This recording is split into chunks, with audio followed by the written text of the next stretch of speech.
Assalamu alaikum everyone and welcome to Late Night Deen. Let me ask you a question. When was the last time comparison made you happier? Have you ever looked at someone else's life and thought, I wish I had what they had? Maybe it's their house, maybe it's their car or multiple cars, their job, their appearance, their family, or maybe it's their success. Today, more than ever before, we are constantly comparing ourselves to others. We open up Instagram and see someone's holiday. We open TikTok and see someone's luxury lifestyle. We open YouTube and see someone's success story. And before you know it, we're measuring our entire life against someone else's highlight reel. How sad is that? But here is the question. Has comparison ever really and truly made you happier? For most people, the answer is no. In fact, comparison often steals our happiness, our gratitude, and even our peace of mind. The problem with comparison is that it never ends.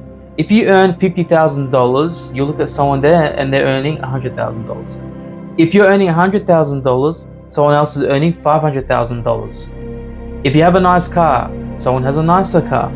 If you have a beautiful home, someone else's house is bigger. No matter how much Allah gives us, Shaitan always points our attention towards someone that has more, always. And because of that, we stop appreciating all that we already have. And when you do that, you become blind to the blessings that Allah has given us. And the Prophet, peace be upon him, understood human nature better than anyone. He gave us a simple but yet powerful solution. He said, look at those below you and do not look at those above you, for that is more likely to prevent you from belittling the blessings of Allah upon you. SubhanAllah, how profound is that? Yet so simple. Think about the wisdom in that hadith. The Prophet, peace be upon him, is not telling us to stop being ambitious. He's not telling us to not work hard. He is teaching us gratitude, to be grateful. When you only look upwards, you feel poor. So when you occasionally look downwards, you start to remember and appreciate all of the blessings Allah has given us, has given you. Right now, somewhere in the world, someone wishes they had your health. Somewhere in the world, somebody wishes they had your family, your safety, your opportunities, your education. Someone wishes they had the ability to walk like you do, to see, to hear, to speak. Someone out there wishes they didn't have cancer. Someone wishes out there that they weren't sleeping on a bench outside. Yet we rarely stop to thank Allah for any of these blessings. One time I was speaking to an atheist online, and he mentioned, if God is real, why is there people suffering from illnesses? And I said to this person, I said, fair enough. In this life, somebody will always have more or less than you. Somebody that can't walk will look at somebody else that is blind and say, thank God I can see. Somebody that is blind will appreciate the fact that they can walk and get around. Somebody that has cancer says, thank God I can at least hear and see my family members, the people around me, to appreciate my time. So there's always somebody else in a worse situation. And that's how God has made this life. At every certain point, you can appreciate the things that Allah has given you. And of course, some tests are much more difficult than others, that is no doubt. But what we're talking about here is appreciation of what God has given us and to not compare ourselves with others. It is no doubt that one of the biggest causes of comparison today is social media. You see, people post their victories, people post their holidays, people post their achievements, they post their best moments. Why don't they ever post their struggles? They really do. Why don't they ever post their worries, their arguments with their spouses, their failures? And what ends up happening is we begin to compare our everyday reality to someone else's carefully curated, selected highlights. Now for me and you, for adults, this is easy to understand, and you can kind of step back and appreciate that, it's may not be real, it's curated. But what about the youth? What about the teenagers and the youngsters who see these things on social media and then they just start comparing themselves, and then they feel inferior or there's something wrong with themselves. It just skews their whole view of reality. Imagine judging an entire book after reading only its cover. That's often what we do when we compare our lives with what we see online. You know, Allah created every person differently.